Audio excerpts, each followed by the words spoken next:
Ťažisko ďalšieho môjho volebného programu sú eurofondy. Tak ako som nastúpil ako primátor v roku 2006 do funkcie, konca roku 2010 sa nám podarilo získať z európskych prostriedkov viac ako 10 miliónov eur. Je smutné, že za ostatné roky je to skoro nič, alebo absolútne minimum. Mrzí ma, že sme nedokázali využiť obdobia, ktoré využili ostatné mestá. Turzovka, Krásno nad Kysucou, malé obce ako Rakova a podobne, ktoré stavali z fondov Európskej únie námestia a podobne.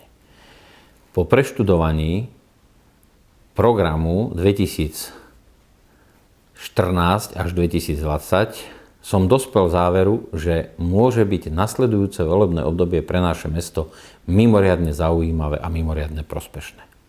Operačné programy poskytujú množstvo oblastí, ktoré môžu byť v našom meste rozvinuté čiste z prostriedkov Európskej únie, samozrejme aj spolufinancovaním mesta a štátu, ale hlavné gro je treba položiť na získavanie finančných prostriedkov. Ja v oblasti Európskej únie pracujem už od roku 1992, kedy nastúpilo FARE.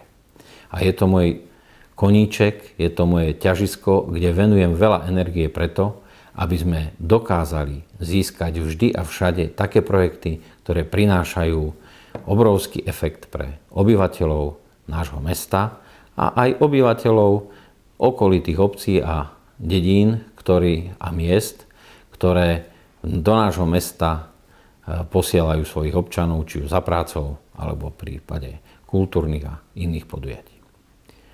Poďme sa pozrieť na jednotlivé oblasti, ktoré je možné do budúcna realizovať prostredníctvom Európskej únie.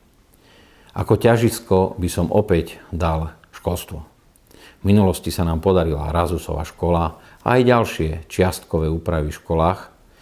Toto bude ťažiskom z hľadiska obnovy škôl, základných, ale aj materských, pretože ten program nám to umožňuje, v prípade rozšírenia materských škôl a obnovy základných škôl vrátane vybavenia.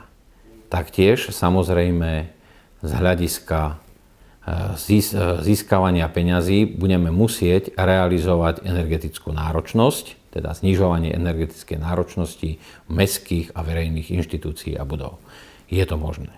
Budem veľmi rád, keď tiež pôjdeme aj do oblasti kultúry, pretože v oblasti kultúry je možné obnoviť kultúrne pamiatky.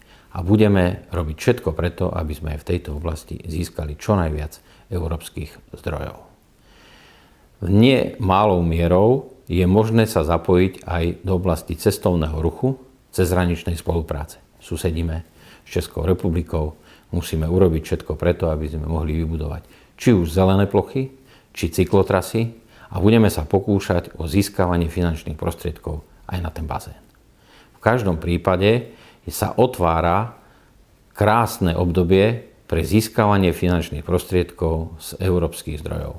Budeme robiť všetko preto, aby naši občania získali čo najviac mimo rozpočtových prostriedkov, pretože to je základ, aby sme mohli znížiť dane, poplatky a aby sme mohli udeliť zľavy a výnimky pre ľudí, ktorí sú odkázaní sociálne.